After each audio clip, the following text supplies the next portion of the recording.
সকাল সকাল একটু ভেজ পকোড়া হবে। তো এটাতে আছে বাঁধাকপি, গাজর, বিট, ধনেপাতা আর কাঁচা লঙ্কা। এই কয়েকটা দিয়ে আজকে পকোড়া বানাবো। তো শুরুতে একটু নুন দিয়ে চটকে নেব, একটু চটকে নিয়ে তারপরে বেসন দেবো। শুভ সকাল বন্ধুরা, লাইফ অফ বকুলে তোমাদের সবাইকে ওয়েলকাম। আশা করি সবাই ভালো আছো, সুস্থ আছো আর খুব খুশি খুশি আছো। তো গতকাল দোলে সবারই কেমন রং খেলা হলো, সবাই নিশ্চয়ই খুব রং খেলেছ। তবে আমি তো রং টং খেলিনি, অবশ্য খেলিও না, সেই অল্প বয়সে খেলতাম ছোটোবেলায়। আর ছেলে যখন থাকতো বাড়িতে, ছেলে খুব রং খেলতো।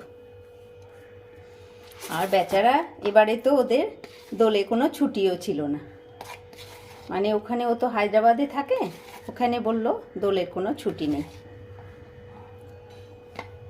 ও গতকাল অফিস গেছিল, আজকেও যাবে অফিস, যাবে মানে বেরিয়ে গেছে। এখন তো 9টা বাজে। আমার সকালের এদিকের কাজ সব সারা হয়ে গেছে, ঘরদোর ডাস্টিং ফাস্টিং হয়ে গেছে। আর লক্ষ্মী আসবে, অবশ্য আমি কালকে রাত্রে যা টুকটাক খাওয়া হয়েছিল সেগুলো সব ধুয়ে রেখেছি।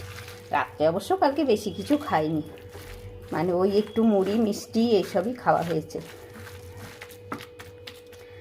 তো আমার এই সকাল শুরু হয়েছে। বোম্বা একটু বেরিয়েছে নিজের কাজে, অবশ্য এসে যাবে, এসে টিফিন খাবে আর কি। আর এটাতে আর একটু বেসন দিতে হবে, না হলে বাঁধছে না। আর আজকে বোম্পা বলেছে একদম ডাল ভাত করবে, কিছু রান্না করবে না বেশি কিছু, তাই বলেছে।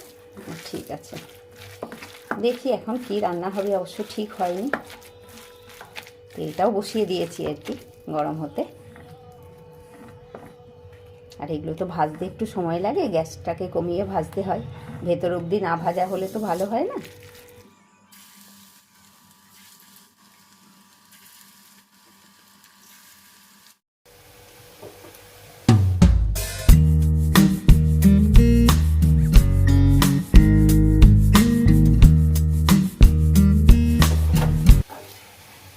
দেখো এগুলো এখনো ভাজা হচ্ছে।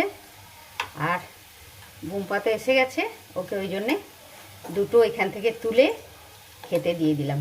দাঁড়াও, আরও দেবো। আমি বললাম তুমি শুরু করো ততক্ষণে, তারপরে আবার দিচ্ছি, তাই বললাম।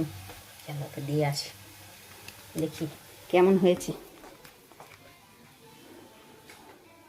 কেমন হয়েছে? Good morning. কেমন পকোড়া? ভালো হয়েছে, খুব ভালো। ভালো হয়েছে তো।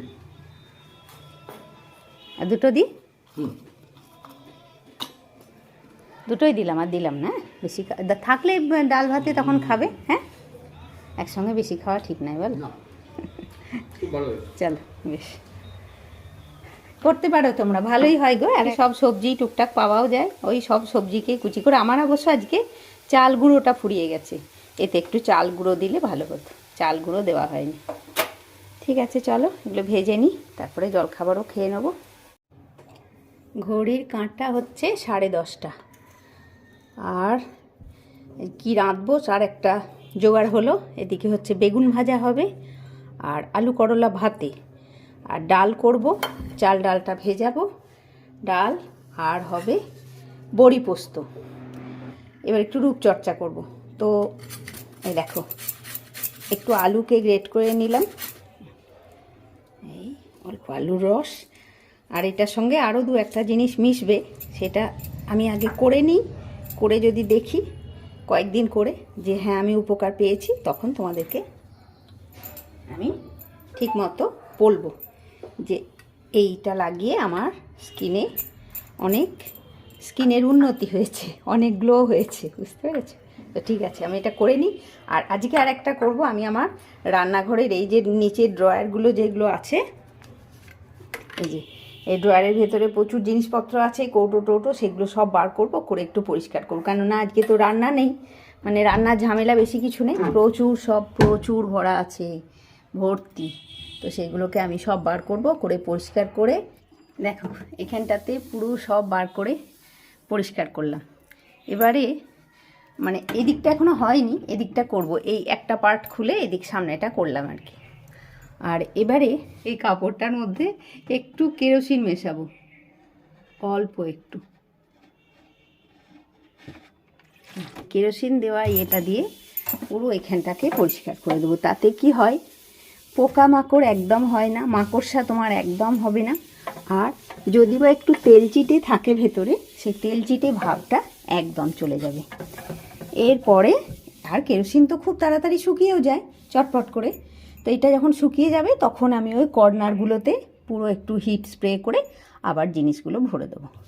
তাতে কি হয়, আমার এইগুলোতে আরশোলাও হয় না, আর এমনি পরিষ্কারও থাকে জায়গাটা। চলো করে নিয়ে আবার তোমাদেরকে দেখাচ্ছি। দেখো এখানটাকে পুরো পরিষ্কার করলাম, আর কেরোসিনটাও পুরো শুকিয়ে গেছে, দেখেছো? মানে সবাই ভাবে যে কেরোসিন দিয়ে মুছলে বোধহয় ভেতরে কেরোসিনের একটা গন্ধ থাকবে, কিন্তু থাকে না। কেরোসিন দিয়ে মুছলে কেরোসিনের কোনো গন্ধ থাকে না, অথচ মানে পরিষ্কার হয় ভালো, আর পোকামাকড়টা কম হয়। এই কুকারটা অবশ্য উবুর হয়ে এখানে থাকে। এটা হচ্ছে মুড়ির ডাব্বা, কুকার, এই যে টুকটাক সমস্ত কিছু। দেখো এবারে এই দিকটা দেখো, এখানটাও পরিষ্কার করলাম সব বার করে, আর এটাও কেরোসিন দিয়ে এখন মুছেছি। এখন তো কেরোসিন হয়ে আছে, এইমাত্র মুছলাম। আর এইখানটা দেখো কত বেরিয়েছে জিনিসপত্র, দেখো এদিকে কড়া, এদিকে চালের ডাব্বা, আটার ডাব্বা, ওদিকে মশলার ডাব্বা, আর এই যে আর বাড়তি আমার বঁটি, এটা নারকোল কোড়া, এটা কাটারি। মানে রান্নাঘরে কি না লাগে আমাদের, মানে রান্নাঘরের মতন বড় কারখানা আর কিছু নেই বোধহয়। বাপরে এত কিছু লাগে, প্রয়োজন হয়। আর এই যে দুটো আমার পুরনো টালি ছিল, মানে এগুলো ফেলিনি জানো, এই দুটো পুরনো টালি আমার আছে, এগুলো ফেলে দিইনি। অনেক সময় না টালি কাজে লেগে যায়, তখন মনে হয় একটা টুকরো টালি থাকলে ভালো হতো। এই দুটো, একটা আটার ডাব্বার তলায় থাকে, একটা চালের ডাব্বার তলায় রাখা থাকে। আর এই হলো আমার চাকি, তাই তো? এটাতেই তো আমি রুটি বেলি, এটার ওপরে। আর এই বেলন, ব্যাস হয়ে গেল এখানটা গোছানো। ওপর সেলফটা, নিচেটাও সব শুকিয়ে গেছে, এই দেখো আর লাগছে না হাতে, শুকিয়ে গেছে। এগুলো সব ভরে দিলাম। এটা রাখলাম, দেখতে পেলে গ্রানাইটের টুকরো। দেখো আমার তো অনেকগুলো কড়া, সেগুলো তো কাজে লাগে না সব সময়। এই গ্রানাইটের টুকরোটার উপরে কড়াটা এইভাবে রাখলে, এই যে এখানটা একটা গ্যাপ থাকছে, এইভাবে যদি কড়াটা রাখা হয় তাহলে আমার নেওয়ার সময় খুব সুবিধা হয়। মানে দেখো এটা যদি না রাখি, আর যদি কড়াটা এইভাবে রাখি, বা এটার পরে তো আমি আরও কড়াগুলো রাখবো, এই যে এটা রাখলাম, এটা রাখলাম। এবারে আমার যদি ইচ্ছা হয় তলার কড়াটা আমি বার করব, আমার কিন্তু বার করতে খুব অসুবিধা হবে। মানে এদিক ওদিক করে ঠেলে ঠেলে বার করতে হবে। ওই জন্যে এই কড়াটার তলায় একটা গ্রানাইটের টুকরো দেওয়া থাকলো, বা তোমাদের কাছে গ্রানাইটের টুকরো না থাকলে কাঠের টুকরোও রাখতে পারো, এটা দেওয়া থাকলে। তো তাতে কি হলো, আমার যখন যদি এই ছোট কড়াগুলো না প্রয়োজন হয়, শুধু বড়টার প্রয়োজন হয়, আমি কিন্তু এটা চট করে বার করে নিতে পারবো। এই বার করে নিলাম, আবার এইগুলো থেকে গেল। আবার যখন হয়ে গেল কাজ আমার, আমি যখন এটা ভরবো আবার, তখন দেখো এইভাবে আমার কড়াগুলো সব থাকে। এতে আমার সুবিধা হয় আর কি জিনিসপত্র নিতে। দেখো এই যে বাইরের থেকে, মানে তোমরা এটা করে দেখতে পারো, মানে আমার মনে হয় সুবিধা হবে।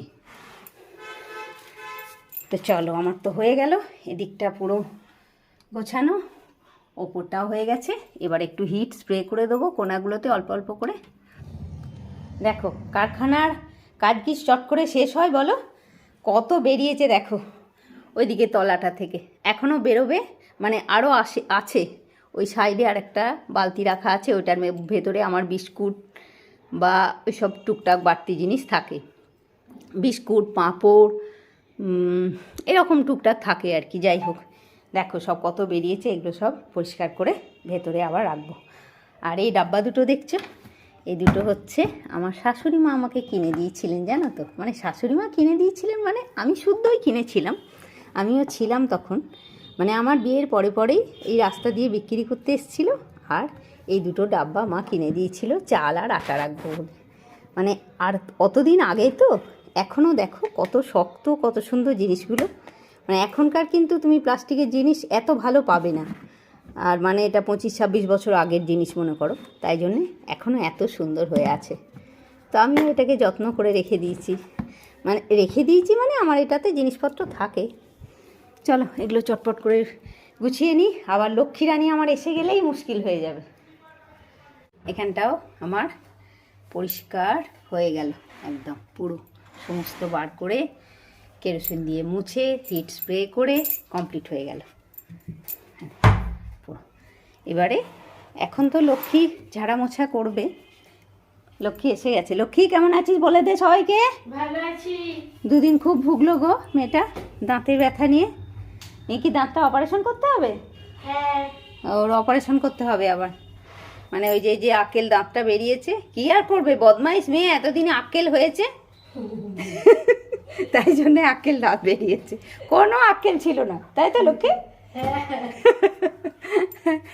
তো মনে হচ্ছে বড় হয়েছে। এবারে বড় হয়েছে লক্ষ্মী একটু। তো এই পরিষ্কার করলাম করে এই দরজাগুলো আমি একটু খুলে রাখবো। এই ড্রয়ারের এই পাল্লাটা খুলে রাখবো, এদিকের ড্রয়ারেরও একটা পাল্লা খুলে রাখবো, কেননা ভেতরের যে একটা গন্ধ, সেই গন্ধটা যেন বেরিয়ে যায়। তো এইভাবে করলে ভেতরটা যে যেমন ক্লিন থাকে, পরিষ্কার থাকে, তেমনি পোকামাকড়টাও হয় না আর কি। চলো আমার হয়ে গেল, লক্ষ্মী রানীও এসে গেছে। এবারে হয়ে গেলে, লক্ষ্মী রানী হয়ে গেলে আমি চান করে নেবো, ব্যাস।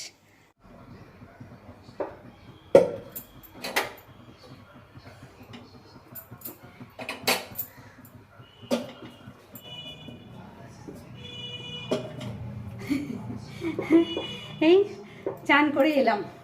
মানে আমাদের রান্নাঘরটা তো আমাদের মতন হাউসওয়াইফদের কারখানা, তাই তো? আমাদের মতন হাউসওয়াইফদের কারখানা হচ্ছে আমাদের রান্নাঘর। এই কারখানা থেকেই সব কিছু তৈরি হয়, রান্নাঘর থেকেই তো সব কিছু আমাদের তৈরি হয় বলো, খাবার দাবার সমস্ত কিছু। আর তারপরে খাবার দাবারের বাইরে যেগুলো আছে, সেইগুলো খাবার দাবার ঠিকঠাক না পেলে ঠিকঠাক তৈরি হবে না। যেমন ছেলেমেয়েরা ঠিকঠাক সময়ে ঠিকঠাক খাবার দাবার না পেলে তারা পড়াশোনা করবে না, শরীর স্বাস্থ্য ভালো হবে না। আবার হাজব্যান্ড, সেও যদি ঠিকঠাক সময়ে খাবার দাবার না পায়, মানে রান্নাঘর থেকে খাবার তৈরি হয়ে তাকে যদি ঠিকঠাক সময়ে না দেওয়া হয়, মানে রান্নাঘরের কারখানা থেকে যদি খাবার দাবার ঠিকঠাক সময়ে, ঠিকঠাক খাবার দাবার মানে ঠিকঠাক বলতে সকালবেলায় জল খাবার একরকম, দুপুরে ভাতের সময় একরকম, বা যারা অফিস যায় তারাও যখন 9টা করে ভাত খাবে, তাদেরও আরেক রকম খাবার দাবার, বা অফিসে খাবার নিয়ে যাবে সেটাও একরকম খাবার দাবার। মানে সবটা আমাদের রান্নাঘর থেকে রান্নাঘরের কারখানা থেকে তৈরি হবে, তারপরে বাকি সবটা ভালো থাকবে, তাই তো? আমি কি ভুল বলেছি বলো? আমাদের এটা একটা বড় কারখানা, একদম ঠিক কথা। তো সেটা ভুল বলেছি না ঠিক বলেছি সেটা তোমরাও বলো। আমার তো মনে হচ্ছে এটাই ঠিক, যে রান্নাঘরটা আমাদের মতন হাউসওয়াইফদের একটা কারখানা। এই কারখানাটাকে একদম ঠিকঠাক রাখতে হবে সব সময়, তাই তো? তো চলো, চান হয়েছে, বাকি সব ঘরদোর তো পরিষ্কার হয়েছে। মানে রান্নাঘরের সেই শেলফগুলো পরিষ্কার করে আমি আজকে খুব আমার ভালো লাগছে আর কি, বেশ মনটা খুশি লাগছে। তো বাকি এই আলমারিটা একদিন করব, আর এইদিকে শেলফটা একদিন করব। মানে মাঝে মাঝে একটু পরিষ্কার না করলে তো নোংরা হয়ে যায় বলো। তো ঠিক আছে, চলো এদিকে রান্না বসাই, এদিকে বেগুন ভাজতে দেবো। ডালটা বসিয়ে দিয়ে আমি চান করতে গেছিলাম আর কি। এদিকে চলে এসো, কি হচ্ছে দেখতে হবে তো।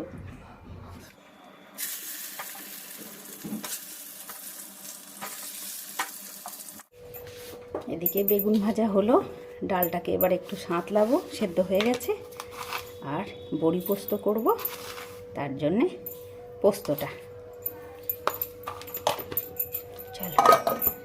একদিকে কাজ করলে আরেকদিকে তো কম করতেই হবে বলো, না হলে কি করে হবে। এদিকে চা বসেছে, এদিকে চা হচ্ছে, বোম্পা এলো, এবারে ডালটাকে সাঁতলে নি। ওদিকে সব হলো তো, বেগুন ভাজা ডাল হয়ে গেছে, এদিকে ভাত বসিয়েছি, আর এখানে পোস্ত হবে। তার জন্যে বড়িটাকে আগে একটু কাঠখোলায় নেড়ে নিচ্ছি, এবারে তেল দিয়ে ভাজবো, তাহলে তেল একটু কম লাগে। মানে বড়িটা যদি শুরুতে কাঠখোলায় ভেজে নেওয়া হয় তাহলে তেল একটু কম লাগে। বেশি রান্না নেই বলে আজকে কিছু ঝামেলা হলো না আমার। মানে ওদিকে সকাল থেকে সব ঝাড়া মোছা করেও সব হয়ে গেল।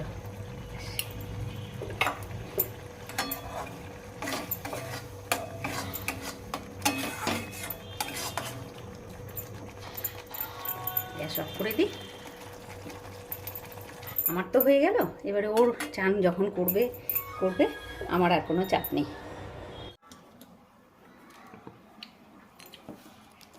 কি গো, কেমন খাওয়া আজকে? একদম ফাইন। কালকে প্রচুর মটন খাওয়া হয়েছে। পকোড়া খাবে তো? দেবো।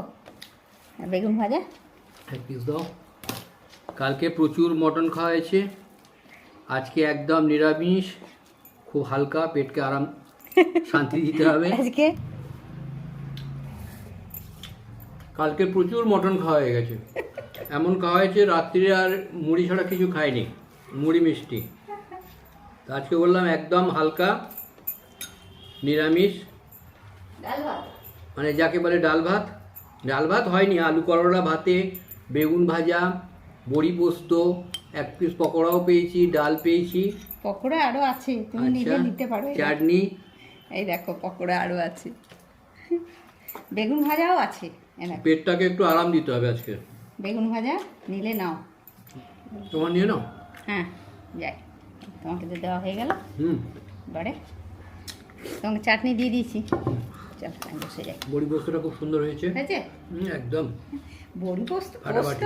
শোনো, পোস্ত মানে যখনই রাঁধবো, যাই রাঁধবো, পোস্ত মোটামুটি ভালোই হবে। একটু একটু নুন বেশি টেশি না হলে পোস্ত ভালোই হবে। ডাল আর নেবে নাকি?